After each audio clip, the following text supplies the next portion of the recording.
What's going on, guys? It's Jimmy here. Welcome to our daily show where we cover everything going on here in our country that you need to know about on a daily basis. Money, investing, the stock market, the fourth stimulus package update and stimulus check update, and student loan forgiveness here. We're going to talk about how the cost of the student loan forgiveness could actually just cover a fourth stimulus package or fourth stimulus check. In this case, we're going to hear an actual interview here on the, well, I'll let you see it here, the cost of student loan forgiveness. Student loan forgiveness, President Biden, we've kind of got some internal information directly from White House insiders that President Biden is probably going to go ahead with $10,000 of student loan forgiveness for people with federal student loans here. So that's somewhere close to 40 million Americans. And when we consider this here, that's about the cost of what the third stimulus check was. Now, there's a lot of mixed feelings about this because, well, you know, if you have student loans, you're like, hey, this is the greatest thing ever. If you don't have student loans, a lot of people are like, well, what about me? Or if you don't have student loans, but you have family members or friends, then you're like, okay, well, I understand that. The problem with student loans is that they saddle people with debts for 20, 30, 40 years. And in some cases, in a lot of cases, people go to college and don't even get a degree. Or they go to college and life happens and then they don't even get to use the degree if they get a degree. So this is kind of the problem. The other kind of problem is that, well, let me show you this here. Here's the kind of argument for and against here with Shark Tank star. I actually like him. He's kind of against the argument. I have mixed feelings about it. We've actually paid off my wife's student loans, and but I'm not actually against student loan forgiveness, even though we've paid off our student loans. I'm on the kind of balance of, or for the argument of, the more help for anybody, the better. Help for seniors, help for poor, help for middle class, help for low income, help for SNAP benefits, help for stimulus checks. Let's help as many people as possible. But let me know your thoughts on this. Check this out. Becky, I'm trying to find merit in this proposed policy, and I can't. This is policy born in hell, and I'll tell you why. Nobody wins. What do you say to people for generations now that have realized, like everybody does, that education is not a right, it's a privilege? You make a decision as a young adult to pursue an education for a wide range of reasons, including advancing yourself in your career and your salary, et cetera. And that's proven to work. But you take on responsibilities, including student debt. So what do you tell people, generations past, that have actually paid back their debt? How about the people that are working so hard to get scholarships to excel? What do you tell them? Don't bother, it's free. How about the people that never had the opportunity to go to college? About 12% of the population has student debt. The other 88% have to pay for them. And then think about the politics of this. And this is what I find so extraordinary. Average salary in America, $58,000, depending on regions. You're telling these people this is a big problem. Meanwhile, you can't fill up your car. Chicken costs 48% more. And this is at the top of the agenda for the president. Can you imagine? This is manna from heaven for the Republican Party.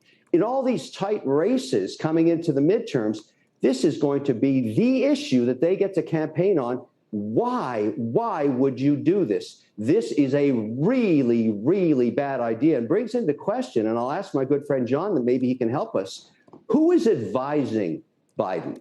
Who are his closest advisors? What planet are they on? It's not the planet Earth. John, your take?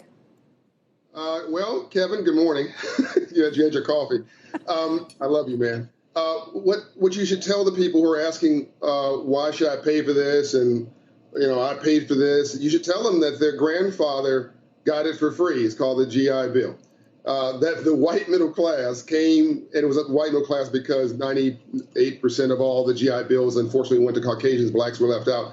But that money, which about equates, by the way, if you adjust for population, it's about I'd argue the money. it wasn't for free if it was for service for your country during the war.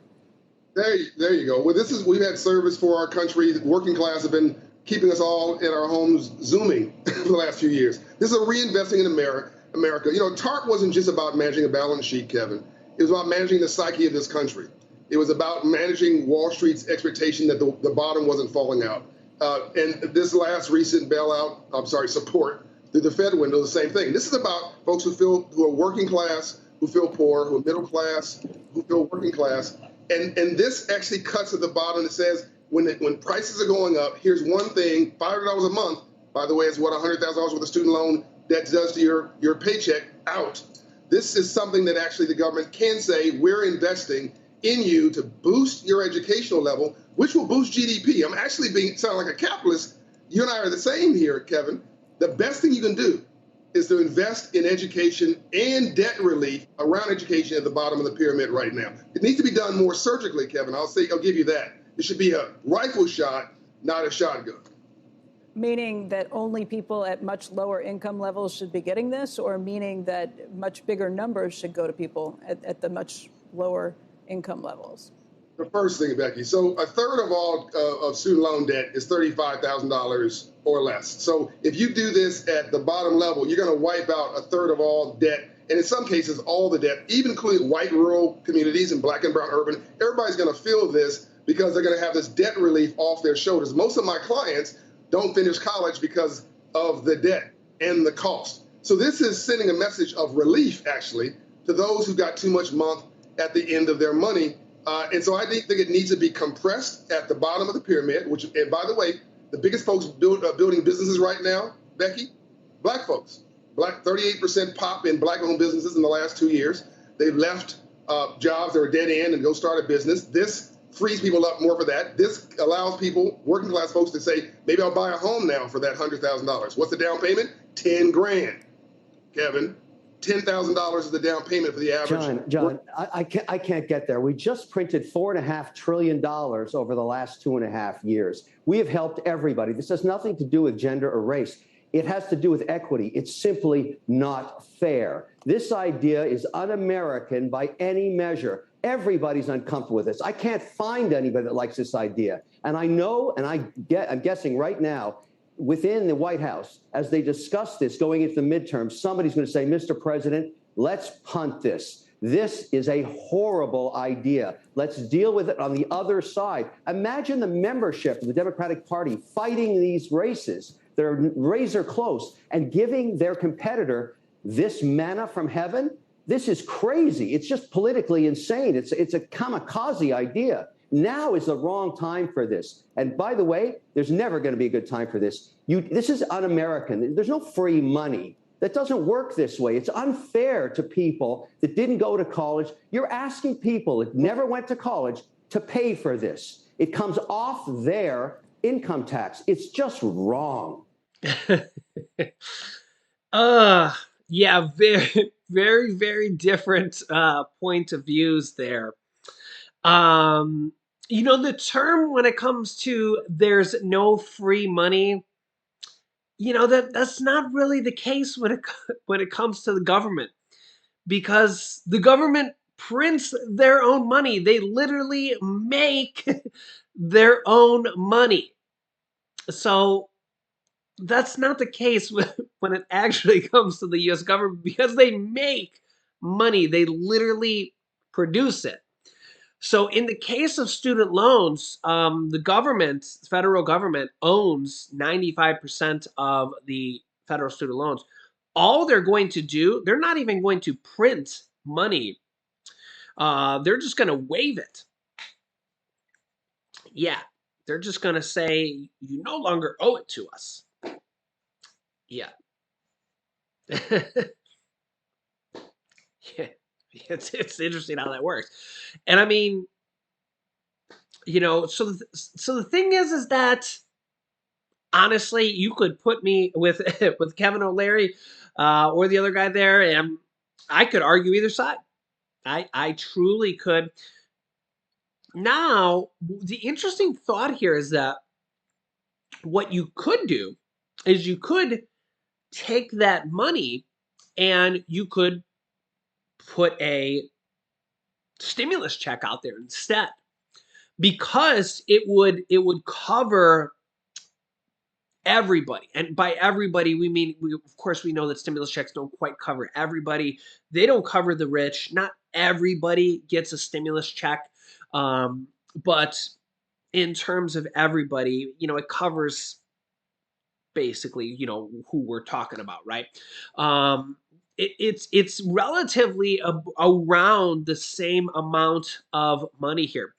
The difference is that the student loans is basically just the government's just going to waive the debt. So it is kind of a different type of money here. Now, the other difference here is that there's $800 billion of stimulus money that by last count is somewhere available. It's somewhere. Just like all these states, right? All these states have, you hear like Ohio has billions of dollars of stimulus money. All these, like Pennsylvania has billions of dollars of stimulus money. We had the Pennsylvania governor on the show here just a few days ago saying we have billions of dollars of stimulus money from the last stimulus package. Because remember that every single state got billions of dollars from the last stimulus package. $350 billion went to all the states divided up, and they all got their own share. Not equally, but equally divided by population. Okay. And the Pennsylvania governor said we have to use this money by 2024, or else we have to send it back to the government, the federal government. Okay. So they basically said, listen, inflation is crazy right now. The Pennsylvania governor basically said, let's send out a $2,000 stimulus check to our people right now. In fact, I'll link you to that video at the end of this video. You can hear it directly from the Pennsylvania governor. And he has the right idea. He has the right idea, and he's basically pleading to his own state legislature, let's pass this. Let's pass this, and you'll get to hear it directly from him. And the federal government can do the exact same thing. Now, how they want to do this can be done through probably, several different ways. So the question here is that would it be better to do it through a stimulus check instead of student loan forgiveness? Or, because the thing about student loan forgiveness is that, and I probably have to agree, is that now Kevin O'Leary is not directly saying this, but we're kind of thinking outside the box here, is that it would be better to actually help out more people if we were using that same amount of money. Now, of course, if you're one of the people that were going to get the student loan forgiveness of $10,000, well, you're probably saying, well, no, I'd rather take the $10,000 student loan forgiveness. The problem with student loans and college in general is that the average college nowadays can cost $100,000. I mean, varies wildly depending on the college, but you can go to college for 4 years and spend $100,000 like that. It's like nothing, right? And the problem is who knows what it's going to be in 10 more years from now. The other problem with this student loan forgiveness is that it's, like Kevin O'Leary was saying, is that it's a one-time deal. It's a one-time deal, and what are they going to do for future generations? In fact, but there are some states like New York actually has a program. I know this because we covered it on a show a few videos back, where New York actually has a program where people can go to college for free in New York. They just kind of have to meet stipulations and apply. Yeah. So, and of course there's grants or scholarships and stuff like that. But Yeah, the cost of college is just insane, and you come out of college with $50 or $100,000 in student loan debt. Yeah, $10,000 sounds like a lot, but it could be just be a fraction of helping it. And some of we talk about like Laurel's dad went to college. Laurel, how much was it when your dad went to college? Do you know? $10,000 was probably like the whole 4 years of college back then. Now, does that even cover like half of the year? That's the problem here is that to get a good job, you need a degree, and the other problem is a lot of people don't even finish college. College is tough, and if you get pregnant or you get a girl pregnant, or life gets in the way, or you can't afford, there's just so many variables. But the other problem is they could use that money to send out stimulus checks for everybody. What about people that don't have student loan debt? What about seniors? What about just regular people that don't have student loan debt? What about the middle class? What about low income people that so that's the problem is, yeah, there's 40 million people with student loans, but there's 330 million people in the United States. So there's 85% of the country that don't have student loans. So I do kind of agree. Like I said, you could put me on either side of the debate team here, and I could argue either point. I agree with Kevin O'Leary with that. There's probably some people saying, Mr. President, 85% of people don't have student loans.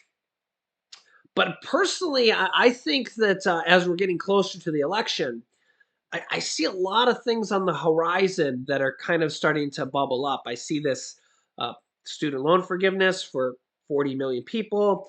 I see this new SNAP food stamp food assistance conference coming up here. Uh, I believe that's before the election. I have to go back and see. That's coming in. They said in the fall, but I believe that's before the election as well. So that's another 40 some million people. You look at helping those two groups of people, that's 80 some million people.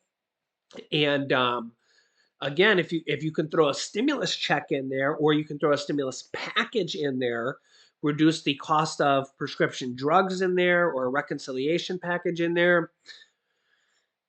What, honestly, whether it's about getting votes or not, at the end of the day, people are going to vote however they want, anyways. Like I know there's so many people that vote Democrat or vote Republican, no matter what, anyways. So let's help out people while we're in the process, anyways, right? Let's lower the cost of prescription drugs while we're at it, and let's get some Social Security reform. Let's get some benefits raised while we're at it. Let's get a lot of these things done. Let's get some stuff done. Let's get some food assistance done because food costs is at an all-time high. So, I mean, honestly, when we look back at all the years in the past where think about every 2 years we have an election. Think about all the election years in the past where nothing got done. Yeah. So whether or not this is because of an election, I don't know. Um, You tell me.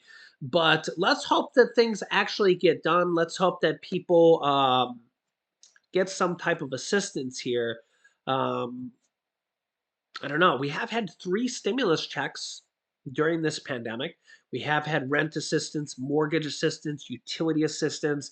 We have already had a temporary or a couple temporary boosts to SNAP, and we've had a 25% permanent boost to SNAP. And then we've had all these states doing temporary boosts month by month to SNAP as well. We've had a paycheck PPP program, paycheck protection program. We've had a lot of unemployment boosts, monthly boosts. We've had a lot of different things here.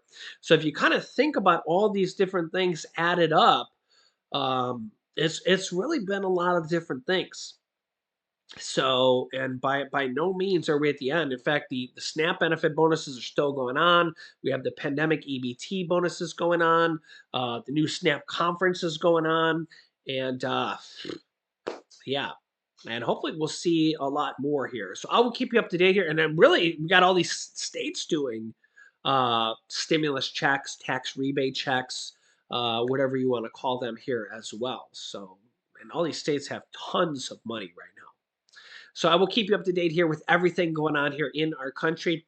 Make sure to click the subscribe button down below to subscribe to our YouTube channel if you haven't yet. It's completely free to do so. And after subscribing, click the bell icon so you get notifications as soon as we go live with new videos. Remember, that's every day at 10 a.m., 3 p.m., and 8 p.m. Eastern Standard Time. You can click here to see my new video about Social Security raises that just came out. And here is my new video about stimulus checks that just came out. So click on one of those videos next. Thanks for watching, guys, and I'll see you in the next video.